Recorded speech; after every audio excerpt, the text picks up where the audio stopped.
Hello everyone. इससे पहले हमने बात की थी force on moving charge in a magnetic field.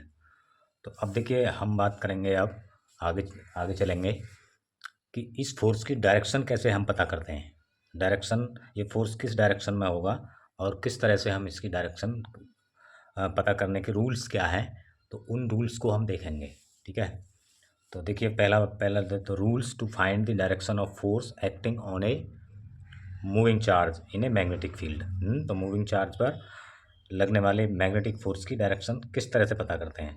तो सबसे पहला रूल है right hand screw rule. Screw means screw, आप जानते हैं पेच। तो if we rotate a clockwise screw perpendicular to V and B, तो फ्रॉम वी टू बी, तो क्या है, by right hand, then the direction of moving screw shows the direction of force. ठीक है, तो इसका मतलब है अगर हम किसी स्क्रू को अपने राइट हैंड से वेलोसिटी और मैग्नेटिक फील्ड की डायरेक्शन दोनों के परपेंडिकुलर क्लॉकवाइज घुमाएं, क्लॉकवाइज रोटेट करें, और किस डायरेक्शन में, वी से बी की डायरेक्शन में। जैसे पे ये इसमें दिखाया गया वी से इस डायरेक्शन में आपको घुमाना है, इस डायरेक्शन में। ठीक है, तो स्क्रू जो है, तो स्क्रू जिस डायरेक्शन में चलेगा, स्क्रू जिस डायरेक्शन में चलेगा वही जो है वो फोर्स, उस पर लगने वाले फोर्स की डायरेक्शन होगी। ठीक है, तो मान लीजिए इसको हम इस तरह से, ये स्क्रू है तो हम इस तरह से घुमाएं, इस तरह से, ऐसे ऐसे अगर हम घुमाएं तो इस तरह से स्क्रू ऊपर की ओर चलेगा, तो दोनों के परपेंडिकुलर चलेगा। सही है, ये समझ में आ गया। तो ये वी की डायरेक्शन है, ये वी की, दोनों के बीच एंगल थीटा है, और इसके वी से बी की डायरेक्शन में हम घुमाते हैं राइट हैंड से अपने से स्क्रू को, तो स्क्रू की नॉक जो है वो जिस डायरेक्शन में जाएगी, तो ऊपर की डायरेक्शन में जा रही है, तो फोर्स ऊपर को इन दोनों के परपेंडिकुलर होगा। फिर है right hand rule. Right hand rule क्या है?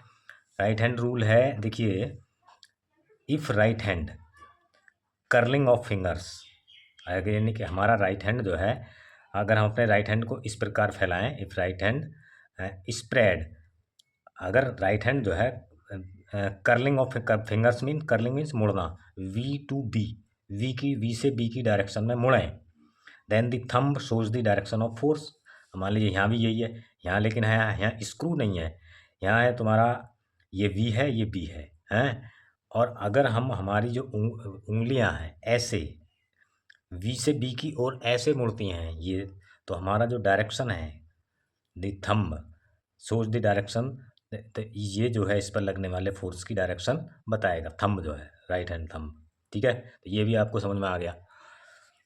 If the charge is minus, negative है, ये दोनों तो पॉजिटिव चार्ज के लिए हैं। If the charge is negative then the direction of force will be opposite according to both rules. अगर चार्ज जो है वो नेगेटिव हो, तो इन रूल्स के अकॉर्डिंग फोर्स की जो डायरेक्शन है वो पॉजिटिव चार्ज के उसमें अपोजिट होगी, यानी कि अगर ऊपर को है तो नीचे को होगी। ठीक है, तो अब देखिए इसमें आपका, और आगे चलते हैं, देखिए क्या है इम्पोर्टेंट पॉइंट्स क्या हैं। नंबर 1, अकॉर्डिंग टू, देखिए एफ ये फॉर्मूला आपने पढ़ा होगा, पिछले आर्टिकल में पढ़ा था, Q is equal to V cross B. इसमें एफ की जो डायरेक्शन है वो दोनों के परपेंडिकुलर है, एफ बी के भी परपेंडिकुलर है और बी के भी परपेंडिकुलर है। If the charge is negative, यहाँ चार्ज लिखना है, charge is negative then the direction of V is taken opposite to the movement of minus charge. अगर चार्ज नेगेटिव है तो इसके इस वेलोसिटी की जो डायरेक्शन है, इसके चलने की जो डायरेक्शन है, ठीक है, मूवमेंट जिस डायरेक्शन में वो चल रहा है नेगेटिव चार्ज, उसके अपोजिट डायरेक्शन में वी की डायरेक्शन हम लेंगे, क्योंकि पॉजिटिव चार्ज इलेक्ट्रॉन के फ्लो होने के अपोजिट मानी जाती है ना।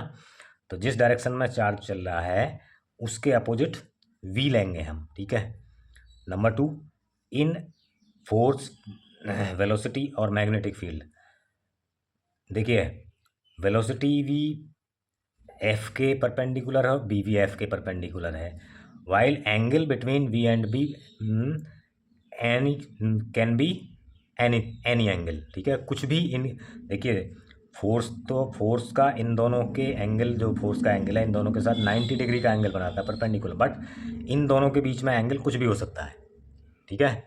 तो अब आगे चलते हैं, देखिए क्या है। अब इनका combined effect of electric and magnetic force on the moving charge पर इलेक्ट्रिक और मैग्नेटिक फोर्स का कंबाइंड इफेक्ट क्या पड़ता है। तो वैसे तो ये देखिए, जब लॉरेंज फोर्स पढ़ा था उसमें हमने बताया था कि जब कोई चार्ज दोनों फील्ड के दोनों फील्ड की प्रेजेंस में मूव करता है तो लॉरेंज फोर्स कहते हैं। तो इलेक्ट्रिक फील्ड भी हो, और तो according to Lorentz force F is equal to Q E plus Q V into V cross B if the charge passes through the magnetic field without any deviation then, अगर charge जो है वो magnetic field से बिना किसी deviation के पास हो जाता है, तो बिना कोई तो इसका मतलब क्या है, उसके पाथ में कोई डेविएशन नहीं है, तो इसका मतलब उस पर फोर्स क्या है, जीरो। फोर्स ही नहीं लग रहा, कोई उसे हटा ही नहीं रहा है, तो डेविएशन कहाँ से होगा, तो फोर्स क्या होगा, जीरो माना जाएगा। तो इसमें से हम देखिए क्या ले लें, Q V cross B into Q E is equal to zero, Q इन दोनों में से कॉमन ले लीजिए, तो V cross B plus E is equal to zero, और क्यू तो इजिकल टू जीरो है नहीं, Q not equal to zero, तो ये दूसरा पार्ट जीरो होगा। तो वी, क्योंकि ये एक इक्वेशन है ना, ये एक इक्वेशन है ना, तो या दो फैक्टर हैं इसके, या तो ये जीरो या ये जीरो, तो ये जब ये जीरो नहीं है तो ये जीरो होगा, तो V cross B plus E is equal to zero. अब यहाँ से क्लियर क्या है, यहाँ से क्लियर क्या है, देखिए यहाँ से क्लियर क्या है भाई, ये दोनों, ये दो टर्म्स हैं, दोनों दो वेक्टर समझिए इन्हें, इनको जोड़ा कब गया है, जब ये सेम डायरेक्शन में हो। जैसे हम सुपरपोजिशन प्रिंसिपल में जोड़ सकते हैं, किन्हीं भी वेक्टर क्वांटिटीज को ऐड किया जा सकता है जब वो सेम डायरेक्शन में हो। तो वी क्रॉस बी और ई, यानी कि ये दोनों अलग अलग नहीं है, इनको एक है, और ये, ठीक है, ये दोनों क्या है, सेम डायरेक्शन में है। और जब सेम डायरेक्शन में है तो इसका और इसका, ये दोनों सेम डायरेक्शन में है, तो इसका मतलब क्या हुआ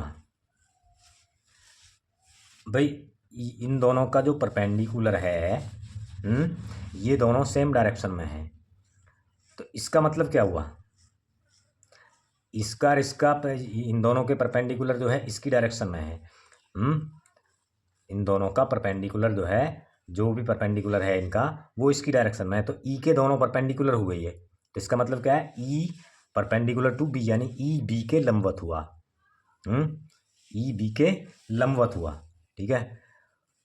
और क्या है, तो ये दोनों का, जब ये दोनों क्या है, इलेक्ट्रिक फील्ड और मैग्नेटिक फील्ड क्या होते हैं, दोनों क्या है, लंबवत होते हैं, and charge should pass perpendicular to, और चार्ज भी जो है वो पास होना चाहिए perpendicular to E and B,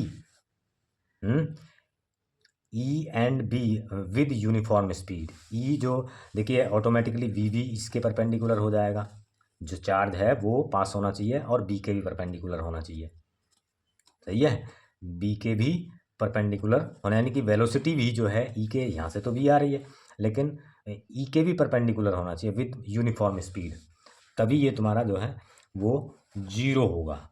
ये दोनों परपेंडिकुलर होने चाहिए आपस में भी, ठीक है, ई जो है इनके भी परपेंडिकुलर, इसके भी परपेंडिकुलर।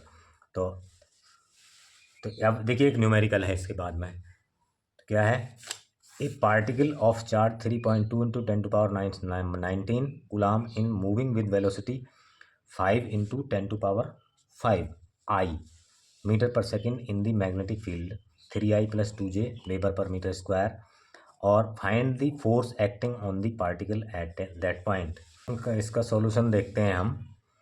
इसमें गिवन क्या है, Q is equal to 3.2 into 10⁻19 coulomb, और मैग्नेटिक फील्ड दिया है 3I + 2J वेबर पर मीटर स्क्वायर, और V दिया है, वेलोसिटी दी है 5 इंटू 10⁵J, तो वेबर पर मीटर स्क्वायर, तो V is equal to 5 into 10⁵ I cap, दोनों की डायरेक्शन दी है, F निकालना, तो F is equal to Q V cross B, तो ये वाला फार्मूला लेंगे क्योंकि थीटा इसमें है ही नहीं, थीटा देने की जरूरत भी नहीं है, तो Q की जगह पर रखिए 3.2 इंटू 10⁻19 इंटू क्या होगा, v की जगह पे रखिए, v की जगह पे रखिए 5 इंटू 10⁵ i इंटू 3i और 10⁻2j, इनकी मल्टीप्लाई करनी है। तो पहले तो 10⁵ को बाहर ले लीजिए यहाँ, इसकी जो, तो यह होगी यहाँ 3.2।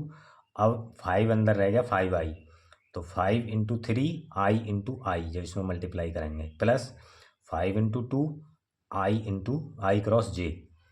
तो देखिए आई क्रॉस आई का वैल्यू तो 0 होता है, वेक्टर प्रोडक्ट में आपने पढ़ा होगा। आई क्रॉस जे की वैल्यू होती है k, और तो ये होगा 3.2 और यहाँ होगा 10⁻14। तो अब ये तो 0 हो गया यहाँ, तो ये होगा 10k, तो 10 की मल्टीप्लाई और हो गई -13 हो गई, तो 3.2 10⁻13 k न्यूटन, यानी कि in the direction of Z axis. तो ये आपका आंसर आ गया। तो ठीक है, तो ये टॉपिक क्लियर हो गया होगा।